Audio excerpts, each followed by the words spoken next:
Jemaat yang kasih Tuhan, mari kita bersama tundukkan kepala, kita masuk dalam doa. Tuhan, kami mengucap terima kasih untuk pagi yang indah. Sekalipun di tengah pandemi kami masih boleh beribadah secara hybrid. Kami bersyukur untuk kesempatan bagi kami yang bisa datang, bagi kami yang tetap di rumah. Kami memuji, menyembah Tuhan yang sama. Dan Tuhan, kami percaya Tuhan mempunyai satu firman yang Kau ingin ajarkan kepada kami pada pagi hari ini. Kami mohon Tuhan siapkan hati kami, pikiran kami supaya kami boleh sungguh terbuka dan mengerti apa yang akan diajarkan oleh firman-Mu. Kami mohon pertolongan Roh-Mu yang kudus dan kami serahkan jam pemberitaan firman-Mu ini dari awal sampai akhir hanya ke dalam tangan-Mu. Biarlah Tuhan boleh berbicara, setiap kami boleh belajar dan diberkati. Dengarlah doa kami, dalam nama Tuhan Yesus kami berdoa. Amin. Dan terkasih, kita masih di dalam seri khotbah di bukit ya. Kita akan membaca bersama-sama Matius 5 ayat 38 sampai 42. Matius 5 ayat 38 sampai 42. Firman Tuhan di dalam khotbah di bukit Matius 5 ayat 38 sampai 42, demikian firman Tuhan. Kamu telah mendengar firman, mata ganti mata dan gigi ganti gigi. Tetapi aku berkata kepadamu, janganlah kamu melawan orang yang berbuat jahat kepadamu. Melainkan siapa yang menampar pipi kananmu, berilah juga kepadanya pipi kirimu. Dan kepada orang yang hendak mengadukan engkau karena mengingini bajumu, serahkanlah juga jubahmu. Dan siapapun yang memaksa engkau berjalan sejauh 1 mil, berjalanlah bersama dengan dia sejauh 2 mil. Berilah kepada orang yang meminta kepadamu dan janganlah menolak orang yang mau meminjam daripadamu. Saudara sekalian, ini bukanlah ayat-ayat yang mudah diarti apalagi diaplikasikan ya.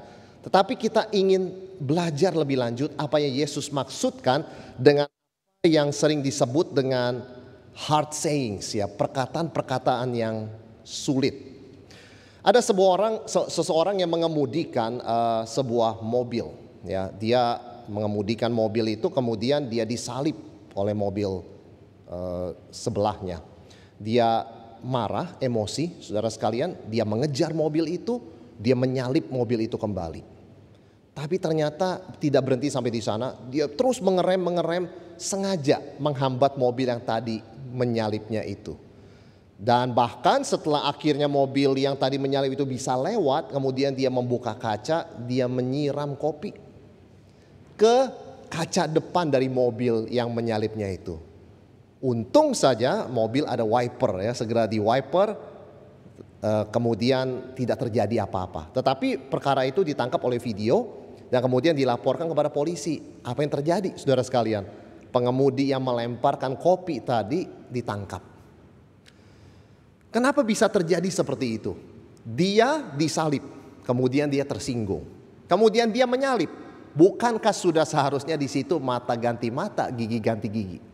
Kenapa tidak berhenti sampai di sana? Dia mengerem sampai akhirnya dia sedang minum kopi. Dia buka jendela, dia siram kopi itu ke kaca sebelah pengemudi sebelah itu. Saudara sekalian, di sini kita mengerti hikmat dari firman Tuhan. Ketika Yesus berkata, kamu telah mendengar, tetapi aku berkata kepadamu, bukan berarti yang ini salah. Ya, bukan berarti mata ganti mata, gigi ganti gigi salah. Ini firman Tuhan dalam perjanjian lama. Ini ajaran Yesus dalam perjanjian baru. Tidak boleh dilihat sebagai kontradiksi. Dua-duanya adalah kebenaran di dalam dua situasi yang berbeda. Kenapa ada hukum tadi kita baca di awal, mata ganti mata, gigi ganti gigi. Itu bukan hukum dendam. Itu membatasi balas dendam. Seperti saya katakan, kalau orang disalib lalu dia menyalip, ini manusia secara umum ya, seharusnya kan berhenti sampai di sana. Tapi tidak pernah bisa. Tidak pernah bisa saudara sekalian. Selalu kelebihan sampai berurusan dengan polisi. Artinya sebetulnya hukum mata ganti mata, gigi ganti gigi itu menggaransi keadilan. Karena di dalam pembalasan dendam tidak pernah mata ganti mata. Satu mata diganti dua mata, ya. Satu gigi diganti seluruh gigi. Selalu begitu. Mata ganti mata, gigi ganti gigi adalah hukum Tuhan yang sangat kudus, yang bertujuan membatasi manusia yang punya kelemahan balas dendam supaya tetap dalam koridor keadilan, tidak berlebihan, proporsional. Jadi kita tidak bisa melihat ketika Yesus berkata, kamu telah mendengar, ini salah. Ini aku katakan benar, tidak pernah. Jangan kamu menyangka bahwa aku datang untuk meniadakan kitab Musa dan kitab para nabi. Gak ada kontradiksi. Yesus mengatakan aku datang bukan mengkontradiksi, aku datang bukan meniadakan, aku datang menggenapi supaya kamu mengerti apa esensi dari hukum Tuhan itu. Saudara sekalian, kalau kita bicara tadi, orang yang sudah disalib itu seharusnya sudah selesai ketika dia berhasil mengambil jalurnya kembali. Meskipun itu kekanak-kanakan, bukan? Tetapi memang tidak bisa berhenti di sana. Dia menyiram kopi membahayakan, ya, nyawa pengemudi sebelahnya karena tertutup semuanya dalam kecepatan yang lumayan. Jadi hukum Tuhan itu bagus sekali. Mata ganti mata, gigi ganti gigi itu artinya membatasi pembalasan yang adalah sifat, ya, kelemahan manusia. Saudara tahu Lamek, ya, Lamek itu, ya, keturunan dari Kain. Dia dengan bangga berkata, aku telah membunuh orang karena dia menghina aku. Saudara bayangkan, orang menghina, kalau mau dibalas hina. Kenapa Lamek membunuh? Karena itulah sifat dosa manusia. Pembalasan tidak pernah adil. Pembalasan menciptakan ketidakadilan yang baru. Saudara sekalian, hukum mata ganti mata, gigi ganti gigi ini juga ada di dalam literatur Babilonia kuno, ya. Bukan hanya di dalam Alkitab. Artinya apa? Seluruh bangsa mengakui sifat manusia itu memang tidak adil. Ketika dia sudah marah, emosi itu tidak adil. Sehingga ini dinyatakan oleh Tuhan juga bahkan di antara bangsa-bangsa yang tidak mengenal Tuhan. Jadi kita sebagai orang Kristen membaca perjanjian lama, kita sungguh menghargai firman Tuhan ini. Jadi kita tidak ingin melihat dua hal ini sebagai kontradiksi. Kalau begitu, apa maksudnya, ya? Kenapa Yesus berkata kamu telah mendengar mata ganti mata, gigi ganti gigi, tetapi aku berkata kepadamu. Maksudnya Tuhan Yesus mengkaitkan dua hal itu apa kalau bukan kontradiksi? Saudara sekalian, ketika orang membaca firman Tuhan, ya, seringkali dia subjektif, ya. Jadi dia punya cara pandang itu, dia punya agenda pribadi suka masuk, ya, seringkali masuk. Sehingga Yesus harus memberikan penjelasan. Karena hanya dengan Taurat saja manusia selalu menyimpang. Saudara, ketika kita mendengar istilah mata ganti mata, gigi ganti gigi, apa pikiran kita pertama? Saya boleh balas dendam. Dan untuk bisa membalas dendam, saya boleh menyimpan dendam. Karena dendam gak bisa dilakukan hari itu juga, ya. Kalau ada orang menghina kita, saya akan tunggu waktu yang baik. 1 minggu, 2 minggu, 3 minggu, saya akan balas. Nah, itulah karena sifat berdosa manusia waktu membaca firman Tuhan, mendengar mata ganti mata, gigi ganti gigi, tidak mengerti artinya. Karena mata ganti mata, gigi ganti gigi adalah untuk membatasi, ya, dendam justru, ya, untuk menjaga keadilan. Tapi karena sifat kita demikian, kita mendengar hukum Taurat ini, pikiran kita langsung saya boleh menyimpan dendam dan itu semacam kredit, ya, yang saya simpan, nanti pada waktunya saya akan balas. Tidak semua orang membalas di tempat. Oh, dia ngomongin saya, baik, saya akan cari kesempatan. Nah, itu kan menyimpan dendam. Lalu merencanakan, lalu akhirnya membalas dendam dan tidak pernah adil.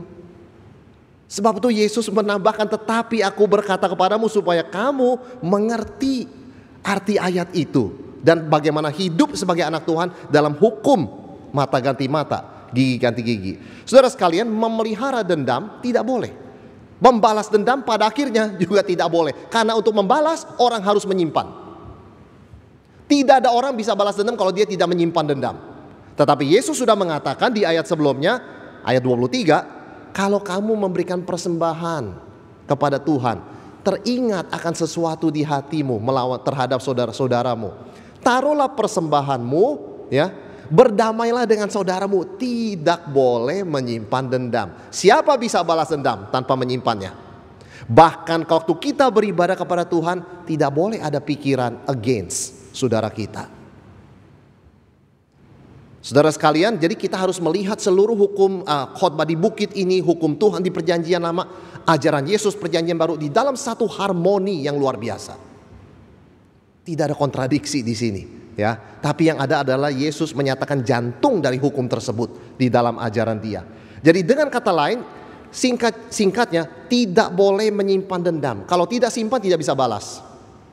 Orang bisa balas karena dia simpan. Maka dikatakan orang Kristen boleh marah, tetapi setelah matahari terbenam stop. Emosi itu tidak boleh dibawa sampai ke malam hari, sampai tidur malam, dan sampai mengganggu. Ada di mimpi, saudara sekalian. Ada orang waktu marah dengan seseorang, disimpan, keluar di mimpi, dia berkata pada istrinya, "Mah, tadi malam saya kok mimpi orang yang saya benci ya." Istrinya mengatakan, "Kamu menyimpan dendam dan kemarahan." Matahari terbenam, buang itu. Saudara sekalian, kita tahu menyimpan dendam mengganggu ibadah kita, mengganggu pernikahan kita, mengganggu pelayanan kita. Dan karena sifat berdosa ini. Dan karena itu, ketika kita mendengar firman Tuhan, mata ganti mata, gigi ganti gigi, firman Tuhan yang kudus ini, bagaimana cara kita melihat? Ini bagian pertama, ya. Bagaimana cara kita melihat? Yang pertama, prinsip keadilan. Pembalasan hanya boleh setimpal dengan perbuatannya. Siapa di antara manusia bisa tahu yang adil itu berapa? Keadilan itu subjektif buat kita, ya.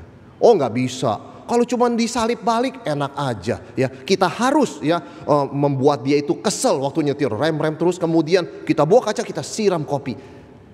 Harus berdasarkan prinsip keadilan. Hukuman harus setimpal, tidak boleh melampaui kejahatan. Di perjanjian lama, terkecuali dosa membunuh, semua kesalahan lain boleh dibayar pakai uang, kompensasi financial.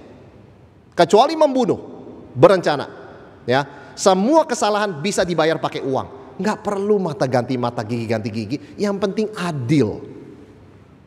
Alkitab tidak pernah mengajarkan balas dendam. Di perjanjian lama sekalipun, ini prakteknya bukanlah kalau orang tidak sengaja melukai mata orang, oh ya matanya juga harus dilukai. Tidak, harus mengganti kompensasi financial. Bukan berarti mata dia dihilangkan. Ini prinsip keadilan, membatasi dendam manusia. Ini yang penting, cara kita membaca seperti itu, hukum Tuhan ini. Yang kedua, yang boleh melaksanakan mata ganti mata, gigi ganti gigi, cuman pemerintah. Pribadi tidak boleh. Firman Tuhan Roma 13 mengatakan pemerintah diberikan pedang oleh Tuhan untuk menghukum orang yang berbuat salah. Kalau kamu tidak berbuat jahat, tidak usah takut pemerintah. Karena pedang itu diberikan oleh Tuhan kepada pemerintah. Supaya mata ganti mata, gigi ganti gigi. Siapa yang membunuh orang, hukum negara mengatakan hukuman mati. Atau hukuman 50 tahun, hukuman 30 tahun, dan sebagainya.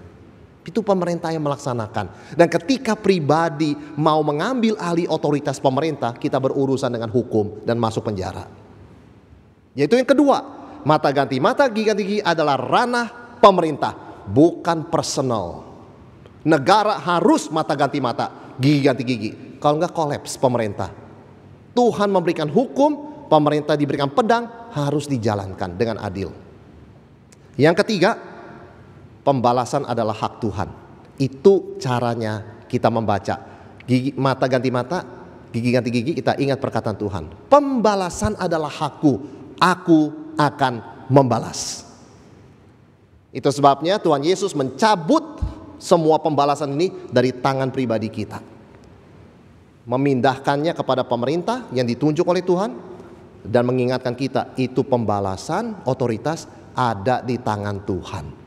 Jadi hukum ini sangat bagus.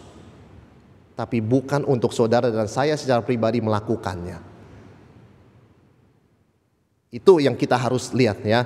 Jadi ketika seorang Kristen membalas dendam secara pribadi, menyimpan lalu membalas dendam, dia menyalahi 3 prinsip ini. 1, tidak mungkin pembalasan dia adil. Pasti melampaui perbuatan. Nah, itu sudah bersalah. Dia mata diganti 2 mata, ya, gigi diganti 2 gigi, pasti begitu. Ini sifat kita manusia berdosa, Bapak Ibu Saudara sekalian, sehingga tidak pernah adil.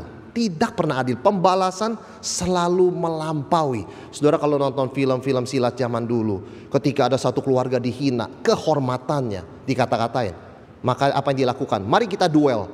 Akhirnya mati orangnya, saudara sekalian. Penghinaan verbal dibalas kematian badan. Mana ada keadilan kalau manusia yang membalas? Selalu melampaui. Jadi kita bersalah. Yang pertama, kalau orang Kristen membalas dendam itu salah. Yang kedua apa? Berarti merampas hak pemerintah, ya. Dan pemerintah juga ada hukumnya. Siapa yang melakukan ini secara pribadi akan berhadapan dengan hukum. Dan yang lebih parah sebagai orang Kristen, kalau kita menyimpan membalas dendam, adalah kita merampas hak Tuhan untuk membalas. Itu sebabnya apa yang harus kita lakukan kalau kita dilukai, kalau hidup kita, nyawa kita dalam bahaya, laporkan ke polisi. Karena mata ganti mata, gigi ganti gigi adalah otoritas mereka. Biar mereka membalas sesuai hukum. Yang kedua, laporkan ke Tuhan. Berdoalah bagi musuhmu. Itu akan dibahas minggu berikutnya. Tetapi bawalah kepada Tuhan kasus kita. Mintalah tolong kepada teman-teman saudara seiman kita. Mintalah tolong kepada keluarga kita. Tapi yang tidak boleh adalah kita secara pribadi membalas dendam. Karena 3 prinsip ini, keadilan, otoritas pemerintah, hak Tuhan. Aku membalas. Selama kita tidak menyalahi prinsip ini, tidak ada masalah, saudara sekalian. Tapi untuk menjalankan prinsip ini tidak boleh menyimpan dendam, apalagi membalas dendam. Kalau ada satu tindakan yang membahayakan, merugikan nama baik, laporkan.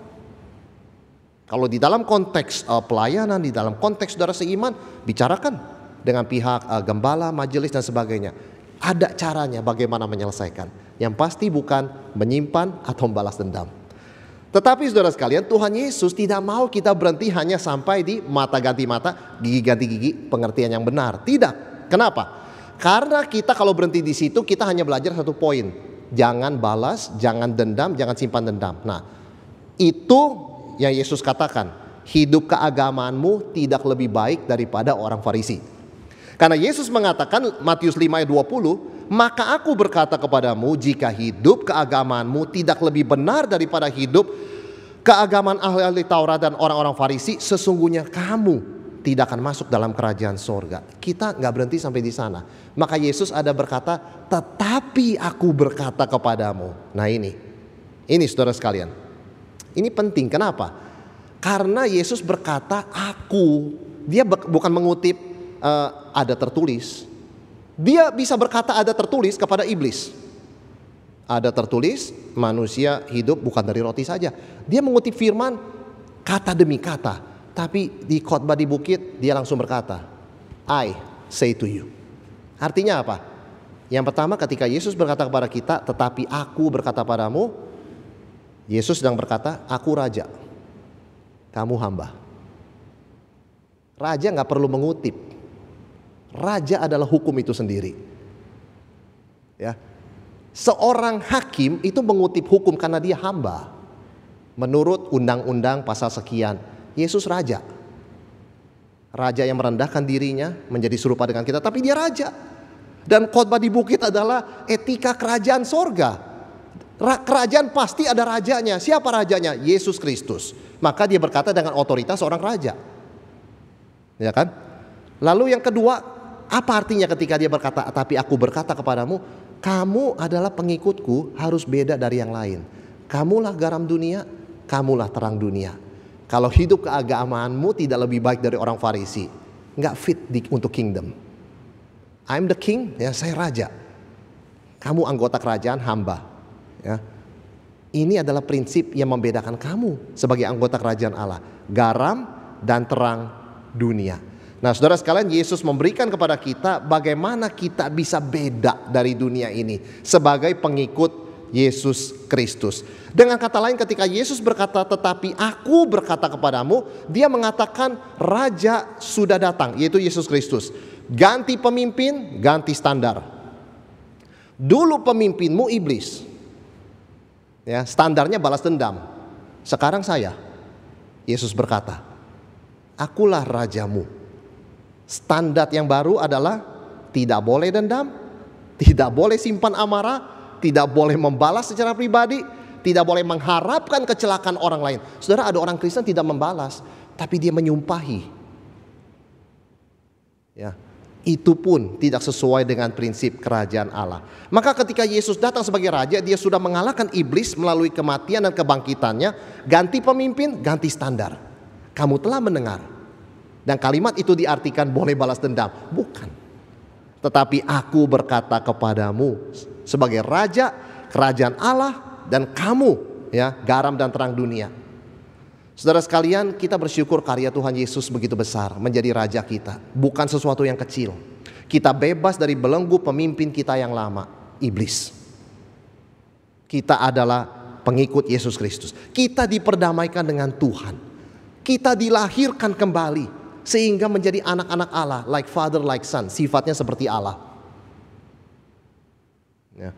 Dan kita boleh menghasilkan buah karena kita dilahirkan kembali, ya, karena kita disatukan dengan Kristus. Ranting dengan pokok anggur pasti berbuah.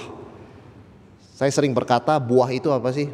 Buah itu diubah aja, saudara sekalian, huruf U-nya ke depan. Itu buah. Ubah, ya. Berbuah itu salah satunya adalah berubah dari pendendam menjadi pengasih, dari pembalas menjadi pemberi. Itu yang Yesus maksudkan. Hukum Tuhan itu adalah mata ganti mata, gigi ganti gigi. Itu seperti pagar membatasi, jangan berlebihan, ya. Kalau manusia membalas dendam, itu pagar. Tapi lebih penting dari pagar itu, tanaman yang ada dilindungi pagar itu. Tanaman itu adalah sifat-sifat Kristus. Jadi sekali lagi Yesus mengatakan, hidup keagamaan kamu tidak boleh berhenti sampai di pagar. Pagar itu kan hukum, ya. Kamu harus menghasilkan buah, ya kan? Dan buah itu adalah sifat-sifat Kristus. Kita berubah seperti itu. Jadi tanaman itu tidak kalah penting dibanding pagarnya. Buat apa kita bikin pagar yang kuat, bagus begitu, tapi tanamannya layu? Yang tidak kalah penting dari pagar yang melindungi tanaman adalah tanaman itu sendiri, kesuburan dan kesehatannya. Dan ini yang Yesus bicarakan. Setelah dia berkata, tetapi aku berkata kepadamu. Bagaimana orang Kristen hidup dan meresponi serangan orang lain? Ya. Yang pertama, sabar. Ayat 38. Tetapi aku berkata kepadamu, janganlah kamu melawan orang yang berbuat jahat kepadamu. Melainkan siapapun yang menampar pipi kananmu, berikanlah juga kepadanya pipi kirimu. Saudara sekalian, Tuhan Yesus careful sekali ngomongnya, hati-hati. Kanan dulu baru kiri.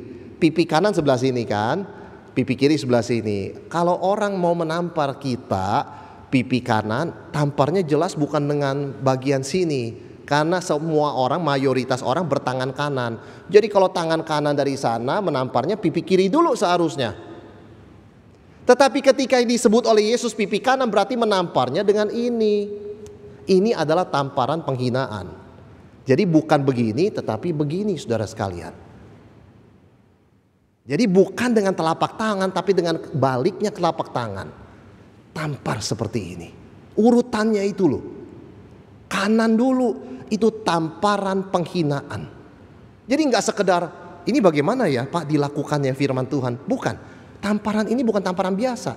Tamparan orang emosi, tamparan itu tampar pipi kiri dulu. Mayoritas orang adalah tangan kanan. Tapi kalau dibilang di pipi kanan ditampar, maka yang ditampar ini adalah tamparan penghinaan. Sabar. Sabar kalau kamu dihina. Ini tamparan pengajar sesat. Ya, penghinaan, saudara sekalian. Dihina karena iman Kristen, konteks waktu itu ya. Dihina karena kesetiaan kepada Kristus. Dihina karena latar belakang keluarga. Dihina juga karena status ekonomi. Dihina karena level pendidikan. Apapun penghinaan orang kepada kita, jangan membalas. Bukan hanya itu, saudara sekalian. Kasih pipi kiri maksudnya memberkati. Memberkati. Jadi kita absorb penghinaan itu. Kita serap penghinaan itu ya. Seperti shock breaker mobil ketika melewati goncangan. Dia serap goncangan itu sehingga orang yang dalam mobil tidak merasa terlalu tergoncang. Ada ruangan untuk menyerap hinaan lanjutan. Ya.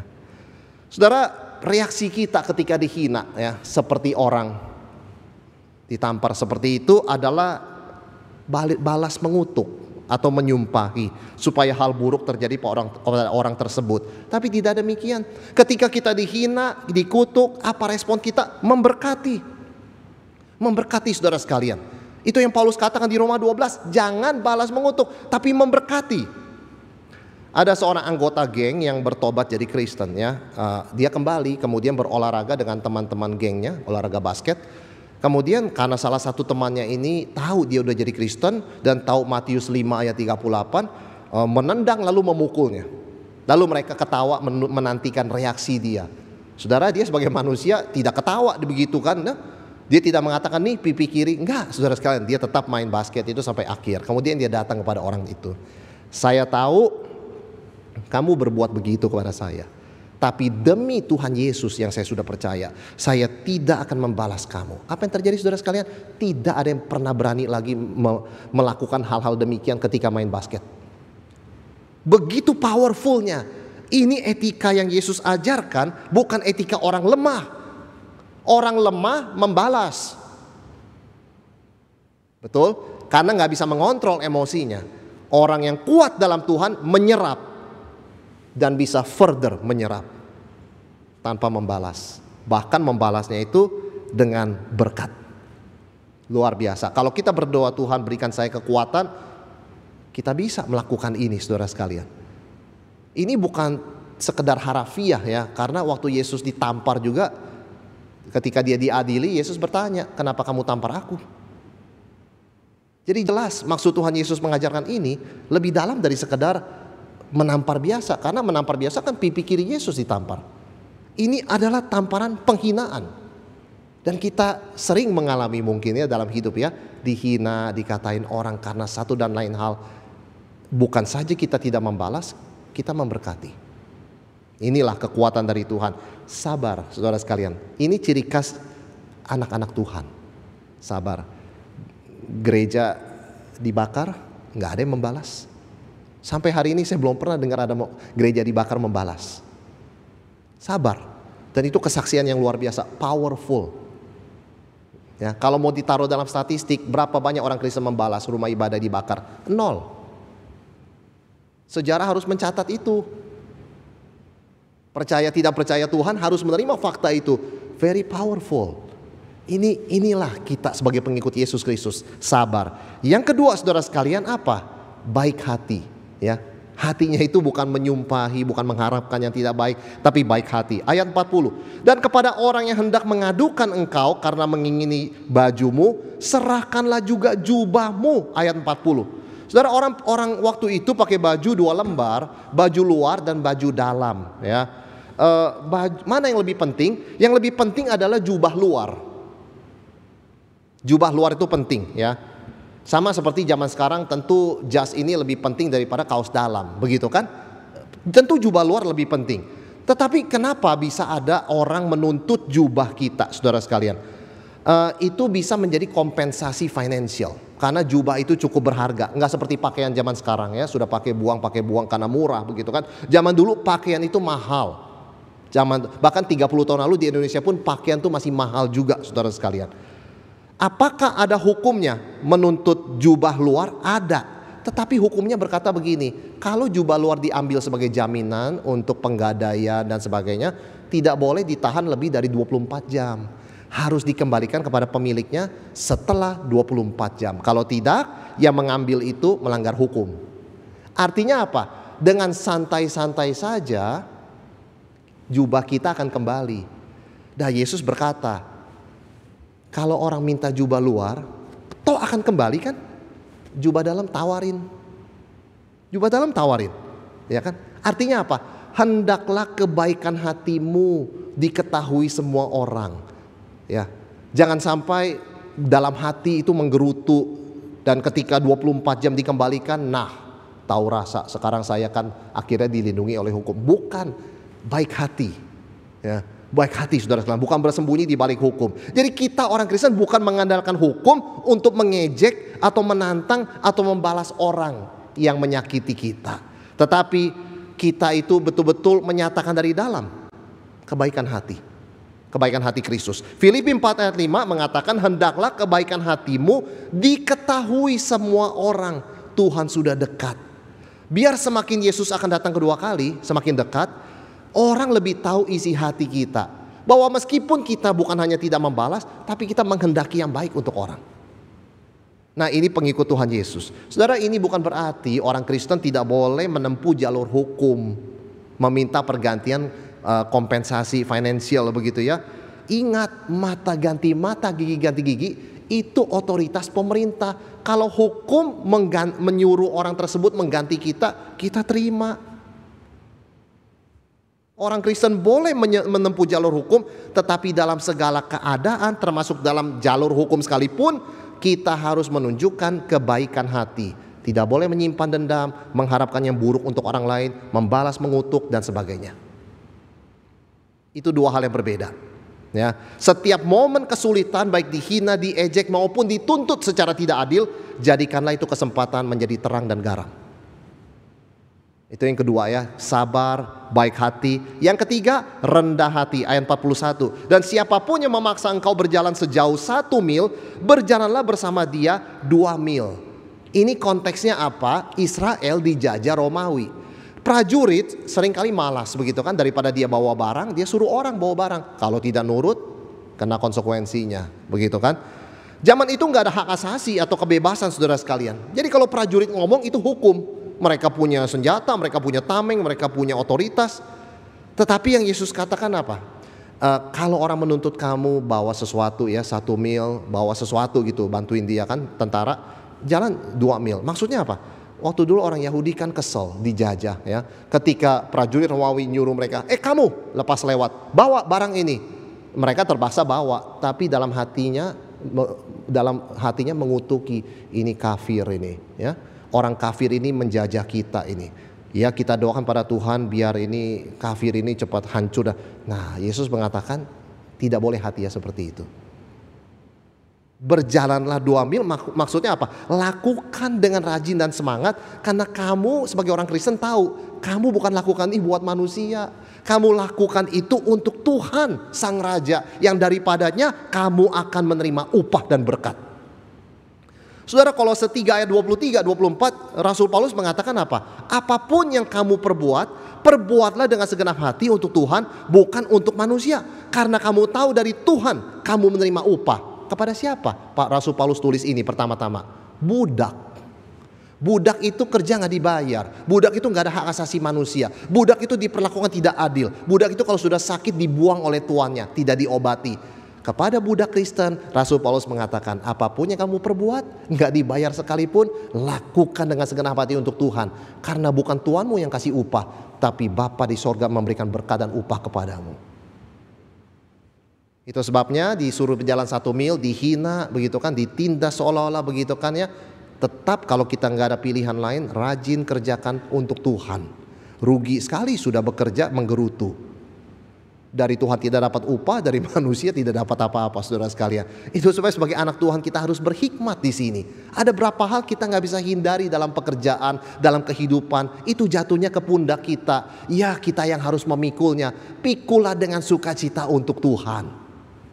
Ada orang mengeluh, aduh di antara keluarga ini saya diandalkan terus ya. Semua minta bantuan ke saya. Tapi ya bagaimana kalau saya tidak bantu? Tuhan, kenapa Engkau menempatkan aku seperti ini? Saudara, orang yang diberkati oleh Tuhan banyak, dituntut banyak juga. Ketika semua orang anggota keluarganya meminta tolong kepadanya, biarlah dia memberikannya, melakukannya dengan sukacita. Karena dari Tuhanlah dia menerima upahnya, bukan dari manusia yang tidak bisa membalasnya. Saudara, bayangkan kalau kita tidak mempunyai kerendahan hati untuk melakukan segala sesuatu buat Tuhan. Bayangkan ada istri yang membersihkan rumah begitu bagus ya, pembantu sedang pulang lebaran, dia membersihkan sampai mengira suami pulang tidak memikirkan hal itu, dia mengotori lagi, entah bagaimana begitu kan ya, dia lempar sana sini dan sebagainya. Saudara, istri teringat ayat ini. Kalau orang suruh kamu 1 mil, 2 mil, apa yang istri lakukan? Dia beritahu suaminya, Pak jangan seperti ini, tapi tetap saya bersihkan. Ya, ini istri pertama. Istri kedua beda, saudara sekalian. Dia lupa ayat ini.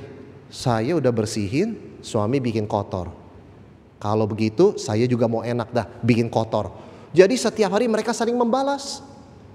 Hari pertama suami bikin kotor, hari kedua istri, saudara sekalian. Suami tidak mau kalah, saya kepala keluarga. Hari ketiga dia balas lagi. Lalu istri mengatakan, kamu kepala keluarga tidak baik seperti itu. Dia balas hari keempat. Saya mau tanya, setelah hari ketujuh rumahnya jadi apa? Kita katakan jadi pesawat pecah, saudara sekalian. Gak bisa di rumah tangga saling membalas. Gak bisa, saudara sekalian ya. Sebagai sesama anggota kerajaan, keluarga kerajaan Allah, sebagai anak-anak Tuhan, kita tidak bisa hidup dengan membalas seperti itu. Di gereja juga gak bisa seperti itu. Kalau ada salah pengertian, orang salah ngomong kepada kita, ampunilah mereka. Ampunilah. Karena rumah itu yang begitu bagus bisa menjadi pesawat pecah kalau pembalasan. Gereja yang indah sekalipun bisa menjadi porak-poranda kalau pembalasan. Negara yang begitu harmoni ya, yang utuh bisa juga pecah kalau terjadi balas membalas. Saudara, memang sulit bagi kita untuk melayani dan terus bekerja ketika kita dianggap pembantu, dianggap budak, babysitter dan tidak dihargai. Tapi memang sulit. Tetapi kehormatan yang paling besar untuk kita adalah menjadi pelayan Tuhan. Lakukan untuk Tuhan. Lakukan untuk Tuhan. Itu kerendahan hati yang menuntun pada kerajinan. Saudara, dunia kita banyak penemuan modern ya, sampai begitu canggih, sampai tidak usah ke kantor, sekarang bisa bekerja dari rumah. Saudara perhatikan, kerajinan orang Kristen yang dianiaya sepanjang sejarah tidak pernah berhenti rajin meneliti. Semua penemuan modern ini mayoritas orang Kristen yang temuin. Dan mereka tidak dapat kompensasi finansial dari hak cipta mereka. Sains itu maju karena orang Kristen. Ya, kalau bukan kekristenan ya, nggak ada scientific method. Jadi kita dapat obat ini, antivirus ini, obat terobosan, obat anti kanker dan sebagainya, vaksin ini, itu asalnya orang Kristen. Mereka dibayar untuk semua penjualan ini? Tidak. Mereka tidak dibayar. Mereka lakukan semua itu dan semua itu memuliakan nama Tuhan dan Tuhan mempunyai berkat seperti mereka. Para budak Kristen juga melakukan hal yang sama. Dengan rendah hati melayani. Apa yang terjadi? Perbudakan runtuh dalam sejarah. Siapa yang meruntuhkan? Orang Kristen juga. Siapa yang memajukan hak perempuan? Orang Kristen juga. Sekolah minggu, sekolah untuk anak-anak, orang Kristen juga. Semua dunia modern yang kita anggap berkat Tuhan ini, itu adalah karena ada anak-anak Tuhan yang saudara dan saya tidak tahu namanya, bekerja dengan sukacita untuk Tuhan, bukan untuk manusia. Bukan tanya, saya dapat apa kerja ini? Saya dihargai nggak? They just do it. Mereka lakukan itu untuk kemuliaan nama Tuhan. Saudara sekalian, salah satu orang yang kita harus contoh dalam prinsip ini adalah Simon Kirene. Simon Kirene lagi lewat situ, prajurit Romawi bilang, sini, angkat kayu salib ini sampai ke Golgota. Apa yang Simon lakukan? Dia lakukan. Dia tidak tanya kenapa saya. Saudara, prajurit Romawi itu bukannya orang yang tidak tahu loh. Mereka itu jalan-jalan inspeksi ya, lihat-lihat ya, memeriksa. Mereka tahu orang ini suka sama Tuhan Yesus. Orang ini sering mengikut Tuhan Yesus. Kamu kan suka, ya kamu bawa salibnya. Apa yang Simon lakukan? Simon lakukan dengan segenap hati. Apa berkat Tuhan untuknya? Sampai hari ini nama Simon masih kita sebutkan. Dan anaknya Simon, saudara sekalian, Rufus, ya, keluarga Simon itu menjadi pemimpin gereja. Simonnya pun menjadi seorang hamba Tuhan. Tuhan memberkati Simon melampaui salib yang dia pikul tanpa sengaja itu. Mungkin Simon berpikir, waduh kecelakaan nih. Pas lewat di sini disuruh bawa salib Yesus. Bukan. Bagi orang Kristen gak ada kebetulan, gak ada kecelakaan. Semua pengaturan Tuhan untuk mendatangkan berkat dan kebaikan. Dan Simon dapat berkat istimewa ketika kelihatannya dia yang ditunjuk untuk membawa beban kayu salib itu. Lakukan untuk Tuhan. Dari Tuhanlah kita menerima upah kita. Maka kita bisa melaksanakan prinsip rendah hati ini. Kalau orang meminta kita 1 mil, do the extra mile. The extra mile, ya, tema kita ini, ya, mile selanjutnya. Yang keempat, saudara sekalian, murah hati. Ayat 42. Berilah kepada orang yang meminta kepadamu dan janganlah menolak orang yang mau meminjam daripadamu. Saudara, tidak semua orang yang perlu uang, pinjam uang itu motivasinya baik. Ada seorang teman saya di Amerika, saudara sekalian, sedang nunggu di sebuah terminal bus. Lalu ada seorang datang, siapa punya $5? Siapa punya $5? Saya pinjam, saya akan kembalikan dalam waktu 20 menit. Saya perlu $5 sekarang. Teman saya seorang Kristen yang sangat baik sekali. Dia lihat di dompetnya ada 20, tidak ada 5, nih 20 ya. Brother, dia bilang, saudara, camkan kata-kata saya. Dalam 20 menit saya kembalikan kepada kamu uang ini. Iya. Kita waktu itu tunggu di terminal bus sampai 1 jam, gak kembali-kembali. Saya tanya sama dia, kamu gak apa-apa uang kamu diambil? Saudara, dia mengutip firman Tuhan. Bagian ayat ini, jangan tolak. Itu juga bukan uang besar. Kamu tidak kesel dia janji? Oh, tidak. Saudara sekalian, apa yang Yesus maksudkan dengan ajaran ini? Maksudnya apa? Apakah kita itu sembarangan memberi? Maksudnya adalah punyalah kecenderungan untuk memberi. Karena di luar Kristus orang adalah menahan kecenderungannya. Di dalam Kristus berubah dan berbuah, kecenderungannya harus memberi. Kecuali ada alasan yang super kuat untuk berhenti memberi. Dan itu jarang. Jadi orang Kristen itu harus murah hati, suka memberi, tidak selalu berdalih begini. Kita mana tahu uang kita dipakai buat apa? Of course kita nggak tahu, saudara sekalian. Tetapi Yesus mengatakan di sini bukan motivasi orang yang pinjam yang kamu harus periksa, tapi motivasi hatimu. Adakah hati seperti Tuhan yang murah hati memberi? Orang bisa menyalahgunakan kok, tapi bukan itu fokus Yesus. Yesus tidak menyentuh motivasi orang yang meminjam. Ya mungkin motivasinya tidak baik. Memang saya mengakui kita perlu hikmat ya. Kita perlu hikmat. Kalau kita tahu pemberian kita digunakan untuk misalnya membeli alkohol, menghancurkan kehidupan keluarga, kita mesti stop pemberian seperti itu dan mengubah pemberiannya. Tapi tetap memberi. Karena kita belajar dari sifat Yesus sendiri yang walaupun dalam rupa Allah tidak menganggap itu sebagai milik yang harus dipertahankan, melainkan mengosongkan dirinya. Saudara, mengosongkan diri di sini bukan berarti Yesus berhenti jadi Allah. Dia tetap Allah, dia tetap manusia sejati. Mengosongkan diri artinya apa? Kalau ada 1 cangkir air, dia tuang semuanya. Dalam pengertian dia memberi, dan memberi. Yohanes 13 ayat 1, pada hari jam-jam terakhir hari raya Paskah mulai, Yesus telah tahu bahwa waktunya udah akan sampai. Dia kembali kepada Bapa. Maka dia mengasihi murid-muridnya sampai kesudahannya. He loves them to the end, to the fullest extent. Itu artinya give, and give. Kadang-kadang kita memberi dikhianati, iya. Tapi don't stop giving. Jangan berhenti memberi. Karena itu sifat Tuhan. Tuhan tahu gak kita menyalahgunakan berkatnya? Tahu 100%. Tuhan tahu setelah kita diselamatkan masih bisa berdosa? Tahu. Tuhan tahu setelah dia memberkati kita berubah menjadi tinggi hati? Tahu. Tuhan tahu itu dan dia bisa lihat sampai akhir. Apa itu membuat Tuhan berhenti memberi? Tidak. He still gives and gives and gives. Ini bukan bicara motivasi orang yang pinjam dan terima dari kita. Ini bicara hati kita. Apakah kita atau hati seperti hati Tuhan? Memberi, dan terus memberi. Saudara sekalian, ketika akan meninggal, John Wesley berkata, 86 tahun saya gak pernah sakit. Saya usia 86 tahun, mata saya tidak pernah buram, minus pun gak ada, silinder gak ada. Tenaga saya gak turun. Saya 86 sama waktu saya 68, sama saya waktu 36 sama. John Wesley seorang penginjil naik kuda. Tapi ketika masuk usia 87, tiba-tiba semuanya buram. Kacamata pun gak bisa menolong. Kekuatan saya lenyap, berdiri pun tidak bisa. Apa yang dia katakan? Saya tahu, saya sudah sampai di garis akhir. Dan banyak orang yang mendengar perkataan itu melihat hidup John Wesley mengatakan begini. Dia sudah memberi, dan memberi sampai gak ada lagi yang mau bisa diberikan. He gives all untuk Tuhan. Betapa indahnya kalau orang mencapai garis akhir dalam hidupnya karena dia sudah memberikan semuanya. That's the end. Betapa indahnya saudara sekalian.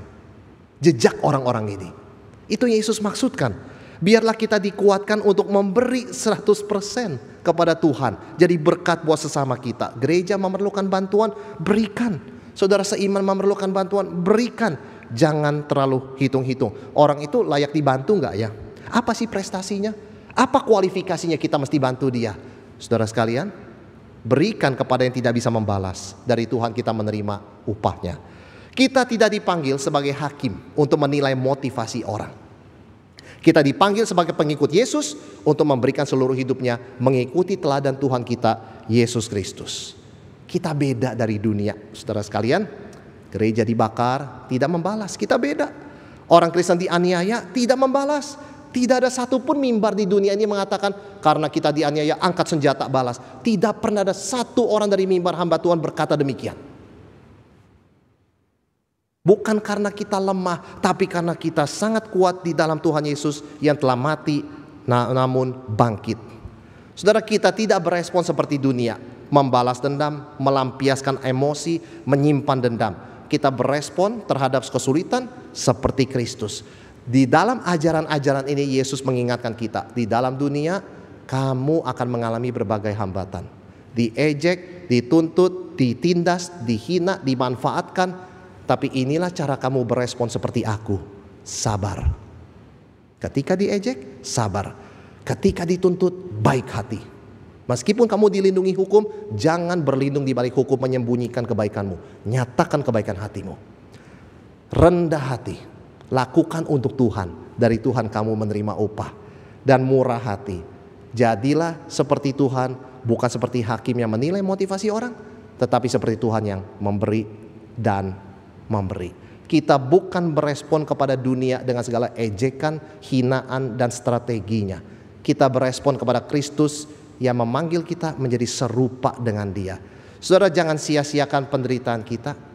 Gunakan kesempatan kita menderita aniaya untuk menjadi serupa dengan Kristus.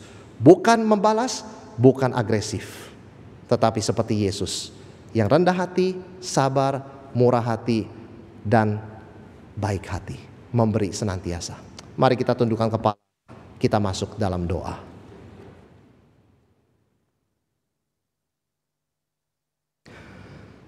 Tuhan, kami berterima kasih anugerah-Mu yang begitu besar, memberikan kebenaran firman-Mu kepada setiap kami. Tuhan, sekilas kami membaca, mendengarkan firman-Mu, tidak mudah bagi kami melakukannya. Tuhan tahu kami masih begitu banyak kelemahan dan keterbatasan, di mana kami sulit melampaui akan keterbatasan ini ya Tuhan. Tapi kami percaya, ketika kami melekat kepada Kristus, kami beroleh kekuatan. Kami tahu bagaimana kami harus hidup, supaya semakin serupa dengan Kristus. Tuhan, biarlah kami boleh berespon bukan kepada perlakuan orang lain, tapi berespon kepada Engkau. Sehingga yang kami lakukan terhadap mereka adalah seperti yang Engkau lakukan terhadap kami.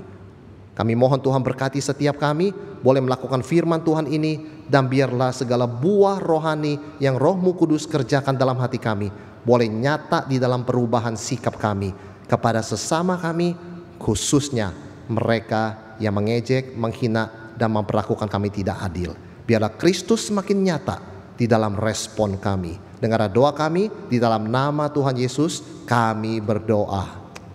Amin.